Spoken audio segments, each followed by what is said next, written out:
ਅੱਜ ਸਾਰਿਆਂ ਨੂੰ ਹੈਲੋ ਮੇਰੇ ਵੱਲੋਂ। ਅੱਜ ਅਸੀਂ ਨੈਕਸਟ ਜਿਹੜਾ ਚੈਪਟਰ ਹੈਗਾ ਸਾਡਾ ਸੀਆਰਪੀਸੀ ਦਾ ਚੈਪਟਰ ਸਾਡਾ 6th ਹੈ। ਉਹਦਾ ਜਿਹੜਾ ਪ੍ਰੀ ਪਾਰਟ ਹੈ ਵਾਰੰਟ ਆਫ ਅਰੈਸਟ ਅੱਜ ਉਹ ਅਸੀਂ ਪੜ੍ਹਾਂਗੇ ਅਤੇ ਸੈਕਸ਼ਨ 70 ਤੋਂ ਲੈ ਕੇ 75 ਤੱਕ ਇਸ ਪਾਰਟ ਦੇ ਵਿੱਚ ਪੜ੍ਹਾਂਗੇ। ਨੈਕਸਟ ਫਿਰ ਅਗਲੇ ਦੇ ਵਿੱਚ। ਹਾਂਜੀ, ਤਾਂ ਸਭ ਤੋਂ ਪਹਿਲਾਂ ਸਾਡੇ ਕੋਲ ਆਉਂਦਾ ਹੈਗਾ ਕਿ ਪਾਰਟ ਬੀ ਦੇ ਵਿੱਚ ਚੈਪਟਰ 6 ਦੇ ਵਿੱਚ ਵਾਰੰਟ ਆਫ ਅਰੈਸਟ, ਗ੍ਰਿਫਤਾਰੀ ਵਾਰੰਟ।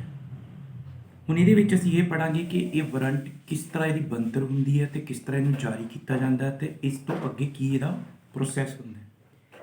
ਸਭ ਤੋਂ ਪਹਿਲਾਂ ਅਸੀਂ ਸੈਕਸ਼ਨ 70 ਦੇਖਦੇ ਹਾਂ ਜੀ, farm of warrant of arrest and duration. ਹੁਣ ਇਸ ਲਾਈਨ ਦੇ ਵਿੱਚ ਹੀ ਇਹਨੇ ਦੋ ਚੀਜ਼ਾਂ ਸਾਨੂੰ ਦੱਸੀਆਂ। ਨੰਬਰ 1 ਇਹਨੇ ਦੱਸਿਆ ਸਾਨੂੰ farm of warrant of arrest ਕਿ ਉਹਦੀ ਫਾਰਮ ਦੀ ਬਣਤਰ ਕਿਸ ਤਰ੍ਹਾਂ ਦੀ ਹੋਏਗੀ। ਦੂਸਰਾ ਉਹਨੇ ਐਂਡ ਲਿਖ ਕੇ ਕਿਹਾ ਡਿਊਰੇਸ਼ਨ, ਤਾਂ ਇਹਦਾ ਟਾਈਮ ਪੀਰੀਅਡ ਕਿੰਨਾ ਹੋਏਗਾ। ਅਗਰ ਇੱਕ ਵਾਰੀ ਕੋਈ ਕੋਰਟ ਇਸ਼ੂ ਕਰ ਦਿੰਦੀ ਹੈ ਵਾਰੰਟ, ਤਾਂ ਉਸ ਕੋਰਟ ਦੇ ਵਾਰੰਟ ਜਿਹੜਾ ਇਸ਼ੂ ਕਰਦੀ ਹੈ ਉਹ ਕਦੋਂ ਤੱਕ ਜਾਰੀ ਰਹੇਗਾ, ਇਹ ਅਸੀਂ ਇਹਦੇ 'ਚ ਪੜ੍ਹਾਂਗੇ। ਹੁਣ ਜੀ ਪਹਿਲਾ ਸਾਡਾ section 70 farm of warrant of arrest and duration. ਤਾਂ ਵਾਰੰਟ ਆਫ ਅਰੈਸਟ ਅਤੇ ਡਿਊਰੇਸ਼ਨ ਨੂੰ ਥੱਲੇ ਅੰਡਰਲਾਈਨ ਕਰ ਲਓ। ਸਬ ਸੈਕਸ਼ਨ 1 ਹੈ ਜੀ, every warrant of arrest issued by a court. ਹਰ ਇੱਕ ਉਹ ਵਾਰੰਟ ਜਿਹੜਾ ਕਿ ਕੋਰਟ ਦੇ ਵੱਲੋਂ ਇਸ ਕੋਰਟ ਦੇ ਥੱਲੇ ਸ਼ੈਲ ਬੀ ਇਨ ਰਾਈਟਿੰਗ ਲਿਖਤੀ ਹੋਏਗਾ, ਸਾਈਨਡ ਬਾਈ ਪ੍ਰੈਜ਼ਾਈਡਿੰਗ ਆਫੀਸਰ। ਤਾਂ ਪ੍ਰੈਜ਼ਾਈਡਿੰਗ ਆਫੀਸਰ ਜਿਹੜਾ ਕੋਰਟ ਦਾ ਹੈਗਾ ਉਹਦੇ ਦਸਤਖਤ ਹੋਣਗੇ। ਆਫ ਸੱਚ court and shell beer the seal of the court, ਅਤੇ ਕੋਰਟ ਦੀ ਸੀਲ ਲੱਗੀ ਹੋਏਗੀ, ਮੋਹਰ ਲੱਗੀ ਹੋਏਗੀ। ਨੰਬਰ 2, ਐਵਰੀ ਸੱਚ warrant shell remain in force. ਤਾਂ ਉਹ ਜਿਹੜਾ ਵਾਰੰਟ ਇਸ਼ੂ ਕੀਤਾ ਹੋਏਗਾ ਉਹ ਫੋਰਸ ਵਿੱਚ ਰਹੇਗਾ, ਲਾਗੂ ਰਹੇਗਾ। ਕਦੋਂ ਤੱਕ? ਅੰਟਿਲ ਇਟ ਇਜ਼ ਕੈਂਸਲਡ, ਜਦ ਤੱਕ ਇਹ ਖਤਮ ਨਹੀਂ ਕੀਤਾ ਜਾਂਦਾ ਬਾਏ ਦੀ ਕੋਰਟ, ਕੋਰਟ ਵੱਲੋਂ। ਕੈਂਸਲਡ ਦੇ ਥੱਲੇ ਨਿਸ਼ਾਨੀ ਲਗਾ ਲਓ ਜੀ। ਵਿਚ ਇਸ਼ੂਡ ਇਟ, ਜਿਹਨੇ ਨੂੰ ਜਾਰੀ ਕੀਤਾ, ਜਾਂ ਅੰਟਿਲ ਇਟ ਇਜ਼ ਐਗਜ਼ੀਕਿਊਟਡ, ਅਤੇ ਜਾਂ ਜਦ ਤੱਕ ਇਹਦੀ ਤਮੀਲ ਨਹੀਂ ਹੋ ਜਾਂਦੀ। ਕਹਿਣ ਦਾ ਮਤਲਬ ਇੱਥੇ ਇਹ ਹੈ, ਕੋਈ ਵੀ ਵਾਰੰਟ ਅਗਰ ਕੋਈ ਕੋਰਟ ਇਸ਼ੂ ਕਰਦੀ ਹੈ ਤਾਂ ਵਾਰੰਟ ਆਫ ਅਰੈਸਟ ਅਗਰ ਕੋਈ ਕੋਰਟ ਇਸ਼ੂ ਕਰਦੀ ਹੈ ਤਾਂ ਤਦ ਤੱਕ ਜਾਰੀ ਰਹੇਗਾ ਜਦ ਤੱਕ ਜਾਂ ਤਾਂ ਕੋਰਟ ਵੱਲੋਂ ਖਤਮ ਨਾ ਕੀਤਾ ਜਾਵੇ ਜਾਂ ਉਸਦੀ ਤਮੀਲ ਨਾ ਹੋ ਜਾਵੇ। ਤਾਂ ਹੁਣ ਇੱਥੇ ਜਿਹੜਾ ਅਸੀਂ ਕਿ ਵਾਰੰਟ ਆਫ ਸਮਨ ਪੜ੍ਹਿਆ ਸੀਗਾ ਅਸੀਂ, ਔਰ ਇਹਦੇ 'ਚ ਵਾਰੰਟ ਆਫ ਸਮਨ ਔਰ ਵਾਰੰਟ ਆਫ ਅਰੈਸਟ ਜਿੱਥੇ ਜਿਹੜਾ ਪਹਿਲੀ ਜਿਹੜੀ ਬਣਤਰ ਦੇ ਵਿੱਚ ਹੀ ਬਹੁਤ ਜ਼ਿਆਦਾ ਇੱਥੇ ਡਿਫਰੈਂਸ ਹੈਗਾ, ਫਰਕ ਹੈਗਾ ਵਾ। ਉਹਦੇ ਵਿੱਚ ਕੀ ਸੀਗਾ ਕਿ ਸਬਸੈਕਸ਼ਨ 1 ਦੇ ਵਿੱਚ ਸੀਗਾ ਉਹਦੀ ਫਾਰਮ ਆਫ ਸਮਨਸ ਦੇ ਵਿੱਚ ਸੈਕਸ਼ਨ 61 ਦੇ ਵਿੱਚ ਕੀ ਲਿਖਿਆ ਸੀਗਾ ਜੀ ਸਾਡੇ ਕੋਲ ਕਿ ਕੋਈ ਵੀ ਕੋਰਟ ਅਗਰ ਇਸ਼ੂ ਕਰਦੀ ਹੈਗੀ ਹੈ, ਪ੍ਰੈਜ਼ਾਈਡਿੰਗ ਆਫੀਸਰ ਕਰਦਾ ਹੈਗਾ, ਜਾਂ ਹਾਈ ਕੋਰਟ ਵੱਲੋਂ ਕੋਈ ਅਗਰ ਵਿਅਕਤੀ ਹੈਗਾ ਉਹ ਨਿਯੁਕਤ ਕੀਤਾ ਜਾਂਦਾ ਤਾਂ ਉਹ ਅਗਰ ਸਾਈਨ ਕਰਦਾ ਹੈਗਾ, ਠੀਕ ਹੈ ਜੀ। ਪਰ ਇਹਦੇ ਵਿੱਚ ਕੀ ਹੈ ਕਿ ਸੈਕਸ਼ਨ 70 ਸਾਨੂੰ ਕੀ ਕਹਿੰਦਾ ਪਿਆ ਹੈਗਾ ਕਿ ਸਿਰਫ ਪ੍ਰੈਜ਼ਾਈਡਿੰਗ ਆਫੀਸਰ ਹੀ ਸਾਈਨ ਕਰੇਗਾ, ਨੰਬਰ 1। ਨੰਬਰ 2, ਉਹਦੇ ਵਿੱਚ ਬਾਰ-ਬਾਰ ਸਮਨ ਇਸ਼ੂ ਕੀਤੇ ਜਾ ਸਕਦੇ ਸੀਗੇ, ਪਰ ਇਹਦੇ ਵਿੱਚ ਕੀ ਹੈ ਕਿ ਸੈਕਸ਼ਨ 70 ਕੀ ਕਹਿੰਦਾ ਪਿਆ ਕਿ ਇੱਕੋ ਵਾਰੀ ਸਮਨ ਇਸ਼ੂ ਹੋਣੇ ਆ, ਵਾਰੰਟ ਇਸ਼ੂ ਹੋਣੇ ਆ, ਔਰ ਉਹੀ ਵਾਰੰਟ ਤਦ ਤੱਕ ਜਦ ਤੱਕ ਉਹ ਖਤਮ ਨਹੀਂ ਕਰਦੀ ਕੋਰਟ ਜਾਂ ਉਹ ਤਮੀਲ ਨਹੀਂ ਹੋ ਜਾਂਦੀ ਤਾਂ ਉਹ ਜਾਰੀ ਹੀ ਰਹਿਣਗੇ।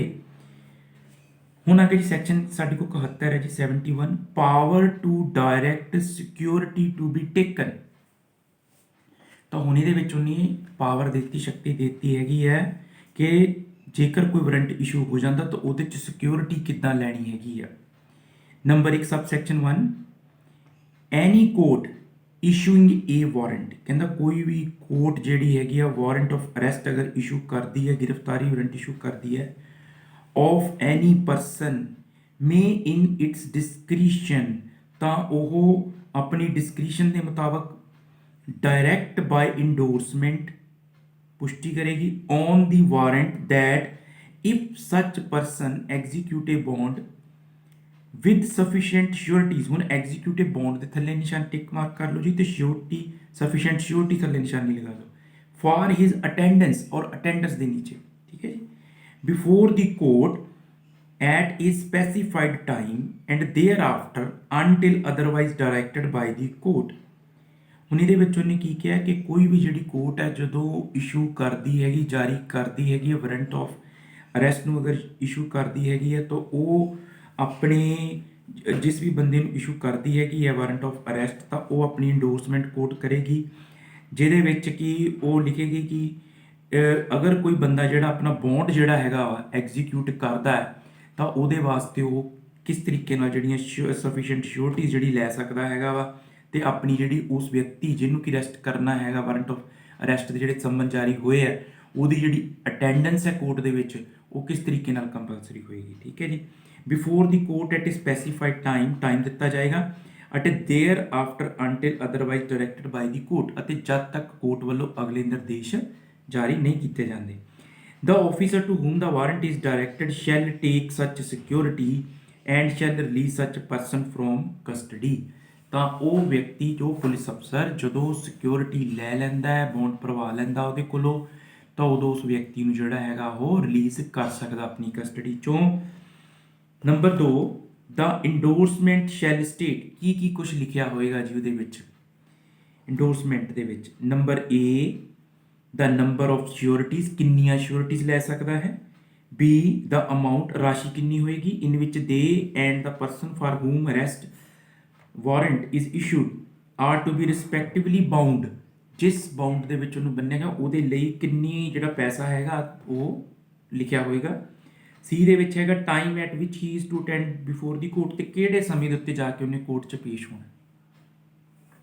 ਸਬਸੈਕਸ਼ਨ 3 ਹੈ ਜੀ, whenever security is taken under this section, the officer to whom the warrant is directed shall forward the bond to the court।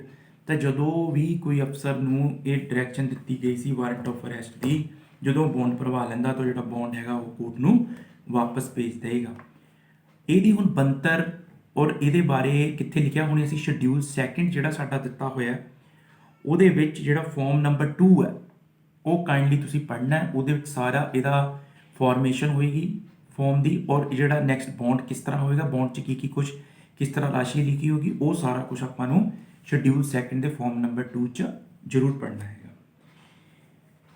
Section ਆ ਗਿਆ ਜੀ ਸਾਡੇ ਕੋਲ 72 ਵਾਰੰਟਸ ਟੂ ਹੂਮ ਡਾਇਰੈਕਟਡ, ਕਿਸ ਨੂੰ ਡਾਇਰੈਕਟ ਕੀਤੇ ਜਾਣਗੇ, ਨਿਰਦੇਸ਼ ਕਿਸ ਨੂੰ ਦਿੱਤੇ ਜਾਣਗੇ ਵਾਰੰਟ ਵਾਸਤੇ। ਤਾਂ ਸਬ ਸੈਕਸ਼ਨ 1 ਕਹਿੰਦਾ A warrant of arrest shall ordinarily be directed to one or more police officers। ਆਮ ਤੌਰ ਤੇ ਅਰੈਸਟ ਆਫ ਵਾਰੰਟ ਇੱਕ ਪੁਲਿਸ ਆਫੀਸਰ ਨੂੰ ਜਾਂ ਜ਼ਿਆਦਾ ਪੁਲਿਸ ਆਫੀਸਰ ਨੂੰ directed to one or more police officer ਨੂੰ ਦਿੱਤਾ ਜਾ ਸਕਦਾ ਹੈ। But the court issuing such warrant may, if its immediate execution is necessary and no police officer is immediately available, ਤਾਂ ਕਹਿੰਦਾ ਜਦੋਂ ਕੋਰਟ ਨੂੰ ਇਹ ਲੱਗਦਾ ਜਿਹੜੀ ਇਸ਼ੂ ਕਰ ਰਹੀ ਹੈ ਅਰੈਸਟ ਆਫ ਵਾਰੰਟ ਕਿ ਬਹੁਤ ਜ਼ਰੂਰੀ ਹੈ ਅਰੈਸਟ ਵਾਰੰਟ ਨੂੰ ਤਮੀਲ ਕਰਵਾਉਣਾ, ਤਾਂ ਉਸ ਦੇ ਵਿੱਚ ਉਹ ਫਿਰ ਅੱਗੇ ਕੀ ਕਰੇਗੀ, ਜਦ ਕਿ ਕੋਈ ਪੁਲਿਸ ਅਫਸਰ ਅਗਰ ਉਹਨੂੰ ਨਹੀਂ ਮਿਲਦਾ ਹੈਗਾ, directed to any other person or persons, ਤਾਂ ਇਹ ਕਿਸੇ ਵੀ ਵਿਅਕਤੀ ਨੂੰ ਜਾਂ ਵਿਅਕਤੀਆਂ ਨੂੰ ਜਿਹੜਾ ਵਾਰੰਟ ਆਫ ਅਰੈਸਟ ਹੈ ਉਹ ਦਿੱਤਾ ਜਾ ਸਕਦਾ ਤਮੀਲ ਕਰਾਉਣ ਵਾਸਤੇ। And such person or persons shall execute the same, ਤਾਂ ਜਿਸ ਨੂੰ ਵੀ ਉਹ ਦਿੱਤਾ ਜਾਏਗਾ ਉਸ ਨੂੰ ਐਗਜ਼ੀਕਿਊਟ ਤਮੀਲ ਕਰਵਾਏਗਾ। Subsection 2, when a warrant is directed to more officer or persons than one, it may be executed by all or by anyone or more of them। ਤਾਂ ਜਦੋਂ ਵੀ ਇੱਕ ਜਾਂ ਇੱਕ ਤੋਂ ਵੱਧ ਵਿਅਕਤੀਆਂ ਨੂੰ ਅਗਰ ਕੋਈ ਬੌਂਡ ਵਾਰੰਟ ਆਫ ਅਰੈਸਟ ਅਗਰ ਦਿੱਤਾ ਜਾਂਦਾ ਹੈਗਾ ਤਾਂ ਉਹ ਜਿਹੜਾ ਉਹਨੂੰ ਐਗਜ਼ੀਕਿਊਟ ਹੈ, ਅਗਰ ਕੋਈ ਇੱਕ ਵੀ ਕਰਾ ਦਿੰਦਾ ਜਾਂ ਸਾਰੇ ਕਰਾ ਦਿੰਦੇ ਤਾਂ ਉਹ ਮੰਨਿਆ ਜਾਏਗਾ। ਸੈਕਸ਼ਨ 73 73 ਜੀ, warrant may be directed to any person. ਹੁਣ ਇੱਥੇ ਵਰਡ ਆ ਗਿਆ directed to any person.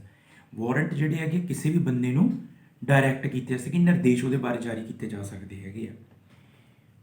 Number 1, the chief judicial magistrate or the magistrate of the first class may direct a warrant to any person, underline ਕਰ ਲਓ, to any person within his local jurisdiction for the arrest of any escaped convict,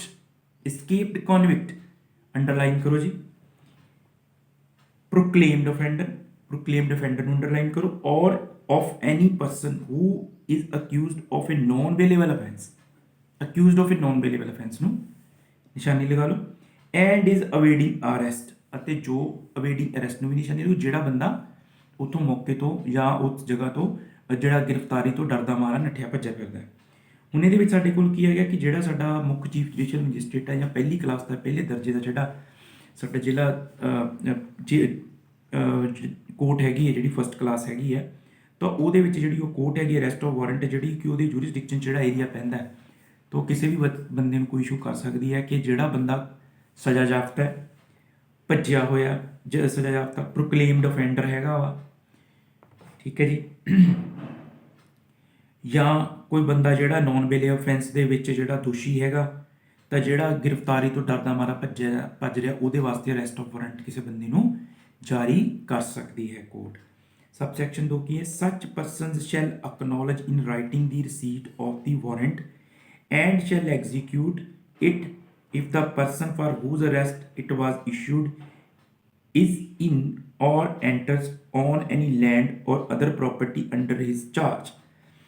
ਕਹਿੰਦਾ ਤਾਂ ਜਿਹੜਾ ਉਹ ਬੰਦੇ ਨੂੰ issue ਕੀਤਾ ਗਿਆ ਹੈਗਾ ਵਾਰੰਟ, ਉਹ ਅਗਰ ਕਿਸੇ ਜਿਸ ਦੇ ਬਾਰੇ ਇਸ਼ੂ ਕੀਤਾ ਗਿਆ ਉਹ ਕਿਸੇ ਲੈਂਡ ਦੇ ਵਿੱਚ ਜਾਂ ਕਿਸੇ ਆਪਣਾ ਪ੍ਰੋਪਰਟੀ ਦੇ ਵਿੱਚ ਜਾਂ ਕਿਸੇ 'ਚ ਵੀ ਜਾ ਸਕਦਾ ਹੈ, ਉੱਥੇ ਐਂਟਰ ਕਰ ਜਾਂਦਾ ਤਾਂ ਉਹ ਉਸ ਨੂੰ ਉੱਥੇ ਜਾ ਸਕਦਾ ਹੈਗਾ ਤੇ ਉਹਦੀ ਉਹ ਉਸ ਨੂੰ ਰਸੀਦ ਅਕਨੋਲਜਮੈਂਟ ਵੀ ਕਰੇਗਾ।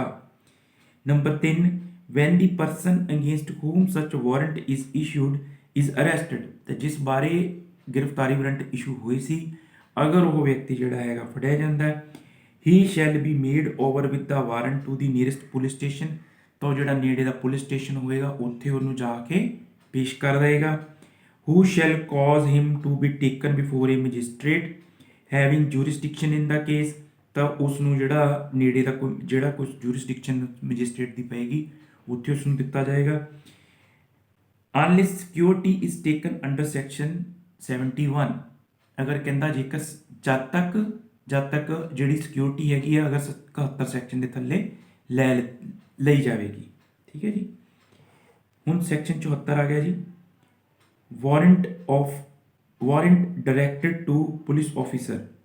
ਕਹਿੰਦਾ ਇਹ warrant directed to any police officer, ਕਹਿੰਦਾ ਉਹ ਵਾਰੰਟ ਜਿਹੜਾ ਕਿਸੇ ਪੁਲਿਸ ਅਫਸਰ ਨੂੰ ਡਾਇਰੈਕਟ ਕੀਤਾ, ਨਿਰਦੇਸ਼ ਕੀਤਾ ਹੈਗਾ। May also be executed by any other officer, ਤਾਂ ਕਿਸੇ ਹੋਰ ਅਫਸਰ ਵੱਲੋਂ ਵੀ ਕੀਤਾ ਜਾ ਸਕਦਾ ਹੈਗਾ। whose name is endorsed upon the warrant, ਜਿਸ ਦਾ ਨਾਮ ਅਰੈਸਟ ਵਾਰੰਟ ਦੇ ਉੱਪਰ ਲਿਖਤਾ ਹੈਗਾ, by the officer to whom it is directed or endorsed, ਠੀਕ ਹੈ ਜੀ। ਤਾਂ ਅਗਰ ਕਿਸੇ ਹੋਰ ਵਿਅਕਤੀ ਪੁਲਿਸ ਅਫਸਰ ਦਾ ਵੀ ਨਾਮ ਉਹਦੇ ਤੇ ਇੰਡੋਰਸ ਕੀਤਾ ਹੋਇਆ ਲਿਖਿਆ ਹੋਇਆ ਤਾਂ ਉਹ ਵੀ ਅਫਸਰ ਜਿਹੜਾ ਜਾ ਕੇ ਉਸ ਦੀ ਤਮੀਲ ਹੈ ਜਿਹੜੀ ਕਰਵਾਈ ਜਾ ਸਕਦੀ ਹੈ। ਨੋਟੀਫਿਕੇਸ਼ਨ ਸੈਕਸ਼ਨ 75 ਸਾਨੂੰ ਕਹਿੰਦਾ ਜੀ 75, notification of substance of warrant. Notification ਕੀ ਲਿਖਿਆ ਹੋਇਆ? the police officer or other person executing a warrant of arrest shall notify the substance thereof to the person to be arrested। ਜੇ ਅਗਰ ਕਿਸੇ ਪੁਲਿਸ ਅਫਸਰ ਨੂੰ ਜਾਂ ਕਿਸੇ ਵਿਅਕਤੀ ਨੂੰ ਕੋਈ ਅਰੈਸਟ ਵਾਰੰਟ ਜਾਰੀ ਦੇ ਦਿੱਤਾ ਜਾਂਦਾ ਤਮੀਲ ਕਰਾਉਣ ਵਾਸਤੇ, ਤਾਂ ਜਦੋਂ ਵੀ ਉਹ ਦੋਸ਼ੀ ਨੂੰ ਉੱਥੇ ਜਾ ਕੇ ਅਰੈਸਟ ਵਾਰੰਟ ਦੀ ਤਮੀਲ ਕਰਵਾਏਗਾ ਤਾਂ ਉਹ ਉਸ ਨੂੰ ਉਹਦਾ ਜਿਹੜਾ ਜੋ ਵੀ ਉਸ ਅਰੈਸਟ ਵਾਰੰਟ ਦੇ ਵਿੱਚ ਲਿਖਿਆ ਹੋਇਆ ਉਹਨੂੰ ਪੜ੍ਹ ਕੇ ਦੱਸੇਗਾ, ਉਹਨੂੰ ਨੋਟੀਫਾਈ ਕਰਾਏਗਾ। And if so required shall show him the warrant, ਅਗਰ ਉਸ ਵਿਅਕਤੀ ਵੱਲੋਂ ਮੰਗ ਕੀਤੀ ਜਾਂਦੀ ਹੈਗੀ ਹੈ ਕਿ ਮੈਨੂੰ ਦਿਖਾਇਆ ਜਾਵੇ ਜਿਹੜਾ ਅਰੈਸਟ ਵਾਰੰਟ ਹੈ, ਉਹ ਉਸ ਨੂੰ ਦਿਖਾਇਆ ਵੀ ਜਾ ਸਕਦਾ ਹੈ। ਤਾਂ ਜਿੰਨੇ ਵੀ ਹੁਣ ਅਸੀਂ ਇਹ ਸੈਕਸ਼ਨ ਪੜ੍ਹੇ ਹੈਗੇ ਜੀ, ਸੈਕਸ਼ਨ 70 ਤੋਂ ਲੈ ਕੇ ਸੈਕਸ਼ਨ 75, ਇਹਦੇ ਵਿੱਚ ਅਸੀਂ ਬਣਤਰ ਦੇਖੀ ਹੈ। ਸੈਕਸ਼ਨ 70 ਦੇ ਵਿੱਚ ਕਿ ਕਿਸ ਤਰੀਕੇ ਦੇ ਨਾਲ ਇਹ ਜਿਹੜਾ ਫਾਰਮ ਅਰੈਸਟ ਵਾਰੰਟ ਜਿਹੜਾ ਹੋਏਗਾ, ਫਿਰ ਉਹਦੇ ਵਿੱਚ ਪਾਵਰ ਦਿੱਤੀ ਗਈ ਹੈਗੀ ਹੈ ਕਿ ਉਸ ਜਿਹੜੇ ਬੰਦੇ ਨੂੰ ਜਦੋਂ ਫੜਨ ਜਾਣਾ ਹੈਗਾ, ਸਿਕਿਉਰਿਟੀ ਜਿਹੜੀ ਹੈਗੀ ਆ ਲਿੱਤੀ ਜਾ ਸਕਦੀ, ਉਹਦੇ ਕੋਲ ਜ਼ਮਾਨਤ ਲਿੱਤੀ ਜਾ ਸਕਦੀ, ਉਹਦੇ ਲਈ ਉਹਦਾ ਬੌਂਡ ਭਰਵਾਇਆ ਜਾ ਸਕਦਾ ਹੈਗਾ, ਉਹਦੀਆਂ ਸ਼ੋਰਟੀਜ਼ ਦਿੱਤੀਆਂ ਜਾ ਸਕਦੀਆਂ ਕਿ ਤੂੰ ਭਾਈ ਜਾ ਕੇ ਉਸ ਕੋਰਟ ਦੇ ਵਿੱਚ ਇੰਨੇ ਟਾਈਮ 'ਤੇ ਇਸ ਜਗ੍ਹਾ ਦੇ ਉੱਤੇ ਜਾ ਕੇ ਇਸ ਕੋਰਟ ਦੇ ਵਿੱਚ ਤੂੰ ਜਾ ਕੇ ਪੇਸ਼ ਹੋਣਾ ਹੈਗਾ। ਤਾਂ ਕਿਸ ਨੂੰ ਅੱਗੇ ਜਿਹੜਾ ਸੈਕਸ਼ਨ 72 ਹੈਗਾ ਉਹਦੇ 'ਚ warrants to whom arrest directed ਹੈ, ਕਿਹਨੂੰ ਨਿਰਦੇਸ਼ ਜਿਹੜੇ ਤਮੀਲ ਕਰਨ ਵਾਸਤੇ ਦਿੱਤੇ ਜਾ ਸਕਦੇ ਹੈਗੇ ਆ ਵਾਰੰਟ ਆਫ ਅਰੈਸਟ ਨੂੰ ਤਮੀਲ ਕਰਾਉਣ ਵਾਸਤੇ। 73 ਦੇ ਵਿੱਚ ਕਿਸੇ ਬੰਦੇ ਨੂੰ ਅਗਰ ਕਿਸੇ ਹੋਰ ਵਿਅਕਤੀ ਨੂੰ ਅਗਰ ਜਿਹੜਾ ਜਦੋਂ ਚੀਫ ਜੁਡੀਸ਼ੀਅਲ ਮੈਜਿਸਟਰੇਟ ਜਾਂ ਫਸਟ ਕਲਾਸ ਕੋਈ ਨਿਰਦੇਸ਼ ਜਾਰੀ ਕਰਦਾ ਉਹਦੇ ਬਾਰੇ ਹੈਗਾ ਜੀ ਤਮੀਲ ਕਰਾਉਣ ਵਾਸਤੇ। 74 ਦੇ ਵਿੱਚ ਹੈ ਕਿ ਪੁਲਿਸ ਅਫਸਰ ਨੂੰ ਜਦੋਂ ਤਮੀਲ ਕਰਾਉਣ ਲਈ ਕਿਹਾ ਜਾਂਦਾ ਹੈ। ਅਤੇ ਸੈਕਸ਼ਨ 75 'ਚ ਨੋਟੀਫਿਕੇਸ਼ਨ ਆਈ ਹੈਗੀ ਹੈ। ਨੋਟੀਫਿਕੇਸ਼ਨ ਮੀਨਸ ਹੁੰਦਾ, ਇੱਥੇ ਅਸੀਂ ਨੋਟੀਫਿਕੇਸ਼ਨ ਨੂੰ ਪੜ੍ਹਾਂਗੇ ਨੋਟੀਫਾਈ ਕਰਾਉਣਾ, ਕਿ ਜੋ ਵੀ ਕੁਝ ਤਮੀਲ ਕਰਾਉਣ ਜੋ ਸਮਨ ਅਰੈਸਟ ਵਾਰੰਟ ਹੈਗਾ ਉਹ 'ਚ ਕੀ ਕੁਛ ਲਿਖਿਆ, ਦੂਸਰੀ ਪਾਰਟ ਜਿਸ ਨੂੰ ਵੀ ਫੜਿਆ ਜਾਣਾ ਹੈ ਜਾਂ ਇਹਨੂੰ ਅਰੈਸਟ ਵਾਰੰਟ ਜਿਸ ਦੇ ਖਿਲਾਫ ਤਮੀਲ ਕਰਵਾਉਣੇ ਆ ਉਸ ਨੂੰ ਉਹਦੇ ਬਾਰੇ ਜੋ ਵੀ ਕੁਛ ਲਿਖਿਆ ਉਹਨੂੰ ਦੱਸਿਆ ਜਾਵੇ, ਅਤੇ ਅਗਰ ਉਸ ਦੀ ਮੰਗ ਕਰਦਾ ਹੈ ਤਾਂ ਉਸ ਨੂੰ ਦਿਖਾਇਆ ਜਾਵੇ। ਥੈਂਕ ਯੂ ਜੀ।